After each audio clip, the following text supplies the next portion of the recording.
5 दिन के बाद भी गैंगस्टर विकास दुबे गायब है। पिछले साल की उसकी तस्वीर आप देख रहे थे। यूपी पुलिस की तमाम टीमें उसकी तलाश में जुटी हुई हैं। पुलिस ने आज उसके कई ठिकानों पर दबिश भी दी। उसके गांव में मौजूद हर घर को खंगाला गया है। पुलिस ने उसके एक साथी को हिरासत में भी लिया है, उससे पूछताछ जारी है। और सूत्रों के मुताबिक पुलिस को विकास के बारे में अब कहा जा रहा है कि उस पुख्ता जानकारी हाथ लगी है, लेकिन विकास दुबे की गिरफ्तारी कब होगी, कब वो सलाखों के पीछे होगा, यह अब भी बड़ा सवाल बना हुआ है। ये रिपोर्ट देखिए।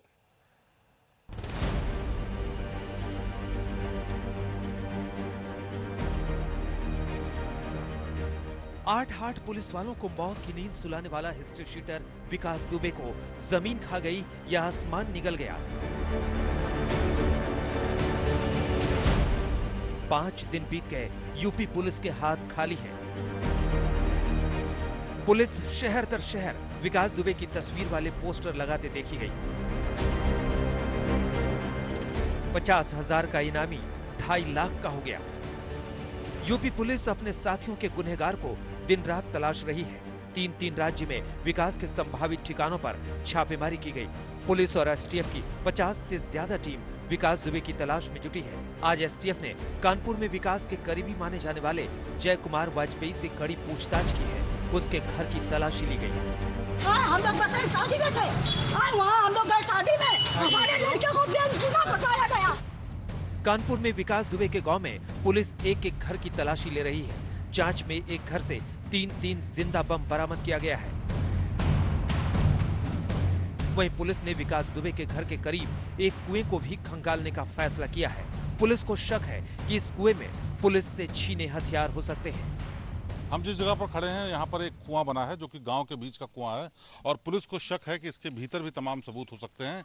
लिहाजा पुलिस ने इसको खंगालने का फैसला किया है। पुलिस को आशंका है कि इसके अंदर कुछ ऐसा सुराग मिल सकता है जो उस रात की भगदड़ में और ताबड़तोड़ फायरिंग के बीच में जो कुछ हुआ उस पर कुछ रोशनी डाल सकता है। विकास दुबे ने अपने घर के आसपास 8 सीसीटीवी कैमरे लगाए हुए थे। गैंगस्टर तीसरी आंख से इलाके पर नजर रखता था। पुलिस अब इस सीसीटीवी फुटेज की तलाश में जुटी है। विकास दुबे भाग तो सकता है पर बच नहीं सकता। पुलिस ने आज लखनऊ के उसके घर पर दबिश दी है। दूसरे के घरों को उजाड़ने वाले हिस्ट्री शीटर ने लखनऊ के कृष्णानगर इलाके में शानदार आशियाना बनाया है, लेकिन अब ये भी पुलिस के रडार पर है। विकास की तलाश 3 राज्यों में हो रही है। मध्य प्रदेश में खास तौर पर मुहिम चलाई जा रहा है। एमपी पुलिस हर सहयोग के लिए तैयार है। माना जा रहा है कि विकास चंबल के बीहड़ में छिप सकता है। मुखबिर उसकी सुराग तलाशने में जुटे हुए हैं। विकास दुबे का गुनाह इतना बड़ा है कि अब वो पीछे मुड़कर नहीं देख सकता। भगौड़ा गैंगस्टर अब अपने अंजाम से कुछ पल दूर है। भागदौड़ और छिपने छुपाने का अंत पुलिस के हक में ही जाएगा। पुलिस ही इस खेल का अंत करेगी। कानपुर से रंजय सिंह और शिवेंद्र श्रीवास्तव के साथ नीलांशु शुक्ला, लखनऊ, आज तक। 8 पुलिसकर्मियों की हत्या का आरोपी विकास दुबे फरार है, लेकिन उसके दबदबे के बारे में दंग करने वाले खुलासे हो रहे हैं। दबंगई के दम पर काला साम्राज्य बनाने वाले गैंगस्टर के मददगारों का काला चिट्ठा अब दुनिया के सामने है।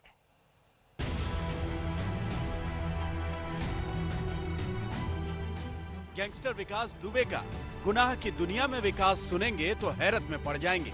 ये सिस्टम से खेलता था। इसकी पहुंच, इसकी पकड़ और इसका रसूख बेजोड़ था। अब परत दर परत सब खुल रहा है और पुलिस और हिस्ट्री शीटर के बीच की जुगलबंदी भी सामने आ रही है। निलंबित बीट दरोगा के शर्मा ने पूछताछ में बताया कि 2 जुलाई की शाम 4 बजे विकास दुबे ने धमकी दी कि थानेदार को समझा लो, नहीं तो बिकरू गांव से लाशें उठेंगी।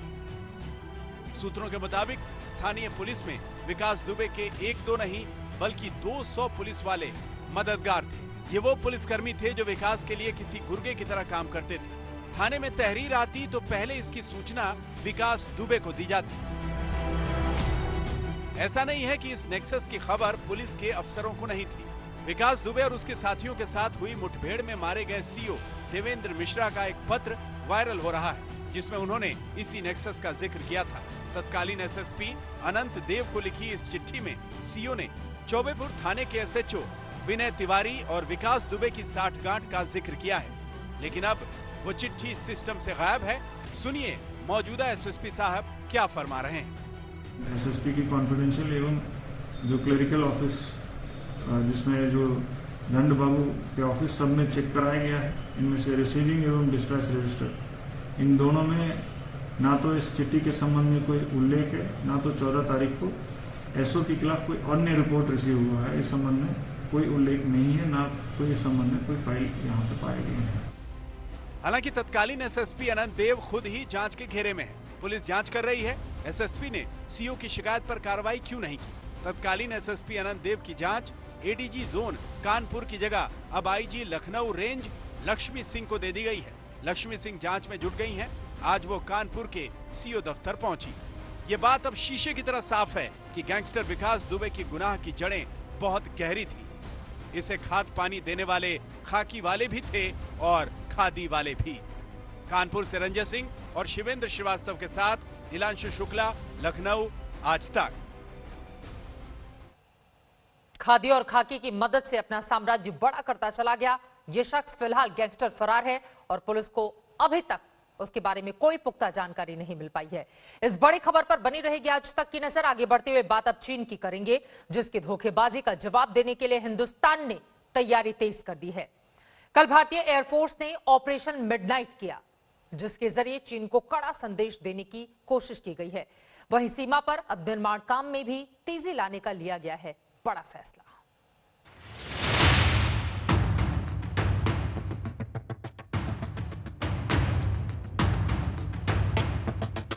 दुनिया के खतरनाक प्लेन की गश्त, चौकन्ना चिनूक, अलर्ट अपाचे, हेलीकॉप्टर से हुंकार, फाइटर भी तैयार।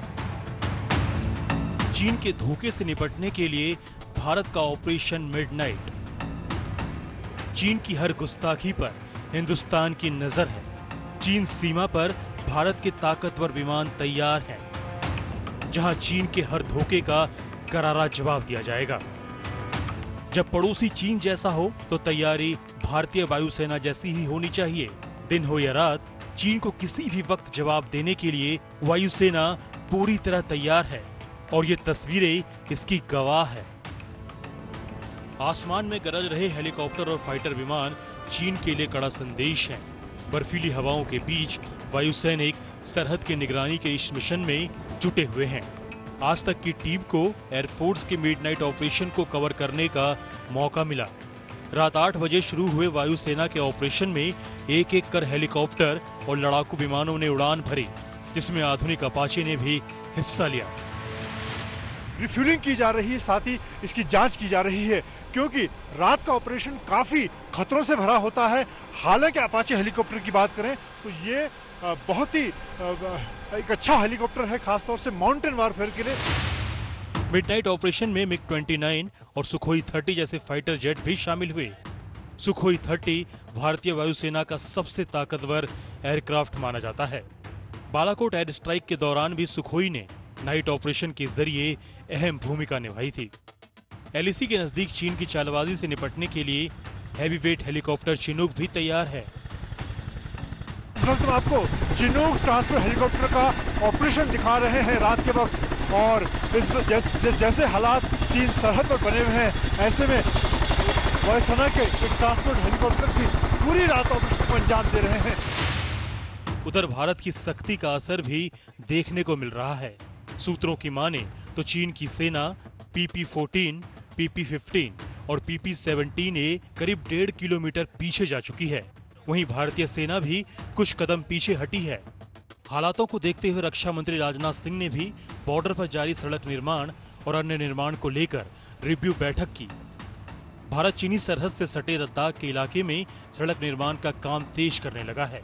सरकार इस मदद में 20,000 करोड़ रुपए खर्च करेगी, ताकि चीन की हर साजिश का मुंह तोड़ जवाब दिया जा सके। लेह से मंजीत नेगी और अभिषेक भल्ला के साथ दिल्ली से गौरव सावंत, आज तक। एक और चीन की घेराबंदी जारी है, तो वहीं कांग्रेस चीन के मुद्दे पर सरकार को घेरने की कोशिश कर रही है। राहुल गांधी ने एक बार फिर मोदी सरकार पर निशाना साधा है और चीन को लेकर 3 सवाल पूछे हैं।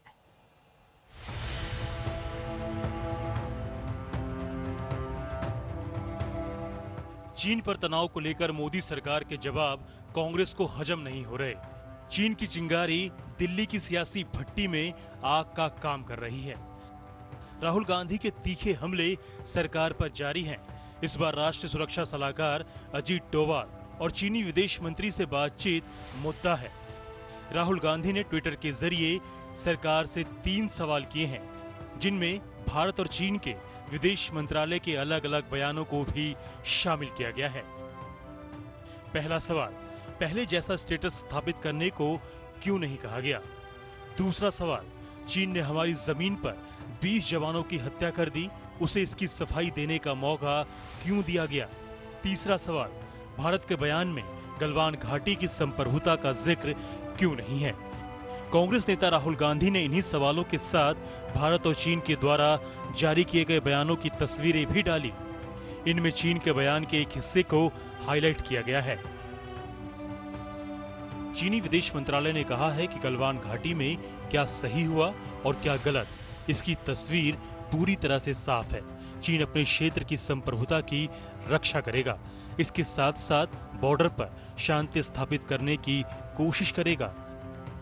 अब राहुल के इस हमले को लेकर सियासत तेज हो गई है और कांग्रेस बीजेपी एक दूसरे पर आरोप प्रत्यारोप लगा रहे हैं। देश की सेना के पीठ पर छुरा घोंप रहे हैं और बार बार सेना के प्रकरणों पर प्रश्न उठा रहे हैं और इस हद तक गिर जाती है उनकी पार्टी की।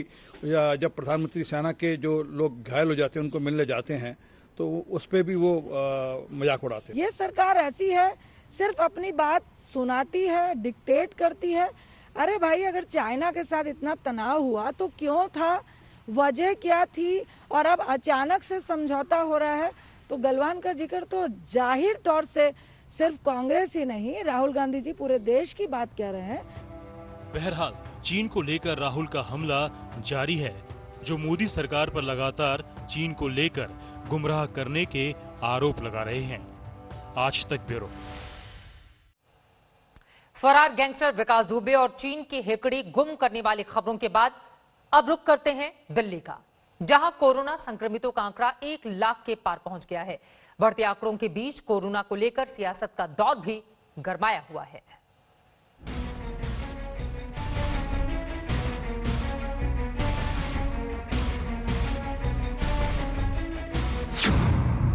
दिल्ली में कोरोना का धमाका। –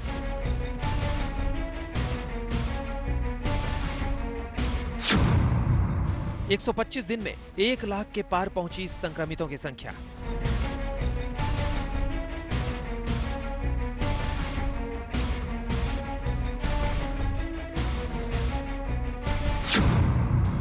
अब तक 3,115 मरीजों ने जान गंवाई है।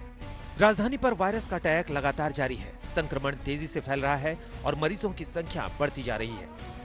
दिल्ली में 2 मार्च को पहला कोरोना केस सामने आया था और महज 125 दिनों में मरीजों की संख्या 1 लाख के आंकड़े को पार कर गई है। संक्रमण के मामले में महाराष्ट्र और तमिलनाडु के बाद दिल्ली तीसरे नंबर पर है। अब तक 3,115 लोग वायरस की वजह से अपनी जान गंवा चुके हैं। दिलों में खौफ पैदा कर रही इन आंकड़ों के बीच रिकवरी रेट और पॉजिटिविटी दर राहत के संकेत दे रही है। दिल्ली में रिकवरी रेट 71.5% है और पॉजिटिविटी रेट अभी 10% है। राजधानी में कोरोना के कुल एक्टिव केस की संख्या 25,620 है। अब तक 72,000 से ज्यादा मरीज वायरस को मात दे चुके हैं। चढ़ते उतरते इन आंकड़ों के बीच कोरोना पर सियासत का दौर भी गर्म है। बीजेपी सांसद गौतम गंभीर ने दिल्ली के बिगड़े हालात के लिए दिल्ली सरकार को जिम्मेदार ठहराया है। जब दिल्ली सरकार के हाथ से सारी चीजें निकल गई तभी गृह मंत्री जी ने अपनी इंटरवेंशन करी। उससे पहले तो गृह मंत्री जी ने इंटरफेयर नहीं किया। ना आपके पास बेड्स थे, ना आपने कैपिंग करी थी प्राइवेट हॉस्पिटल्स पे रेट्स की। जब उसके बाद आपके हाथों से चीजें निकल गई। कोरोना के खौफनाक आंकड़ों के बीच एक राहत की खबर ये भी है कि 19 दिन बाद 24 घंटे में सामने आने वाले मरीजों की संख्या 2,000 के नीचे आई है। उम्मीद की जानी चाहिए कि दिल्ली चीनी वायरस को जड़ से उखाड़ फेंकने में कामयाब होगी, लेकिन जरूरी है कि हम 2 गज दूरी और मास्क के नियमों का पालन सख्ती से करें। दिल्ली में रिकवरी रेट और संक्रमण रेट तेजी से घटा है। ऐसे में सरकार दावा कर रही है कि दिल्ली के अस्पतालों में आईसीयू बेड्स की संख्या बढ़ाई जा रही है। अब मौत के आंकड़ों पर लगाम लगाने में सरकार कितनी कामयाब हो पाती है, ये देखना होगा। पंकज जैन, दिल्ली, आज तक। राजधानी दिल्ली और महाराष्ट्र के लिए कोरोना परेशानी का सबब बना हुआ है, तो उधर गुजरात में मूसलाधार बारिश लगातार जारी है। मौसम विभाग ने अलर्ट जारी किया है कि आने वाले 48 घंटे में गुजरात में भारी बारिश हो सकती है। गुजरात में वैसे तो 20 जिलों में बारिश से बुरा हाल है, लेकिन सबसे ज्यादा नुकसान जामनगर का है। बारिश से कई इलाके पूरी तरह से जलमग्न हैं।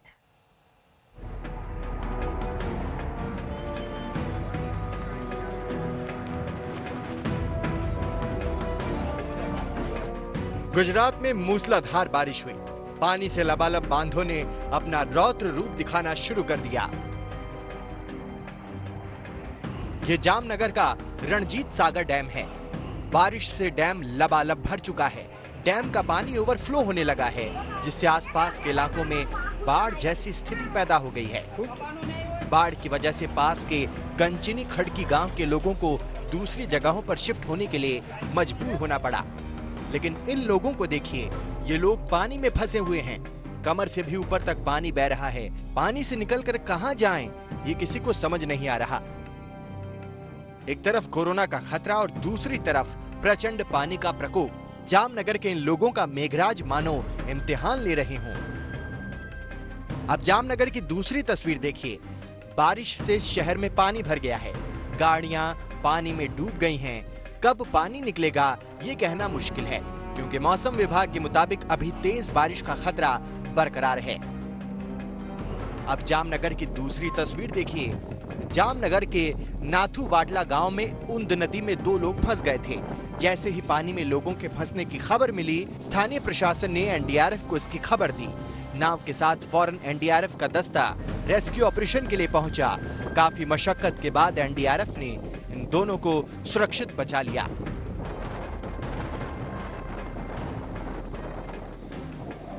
अब राजकोट के उपलेटा के वेणु डैम की तस्वीर देखिए। भारी बारिश के बाद बांध के 15 दरवाजे 8 फीट खोल दिए गए।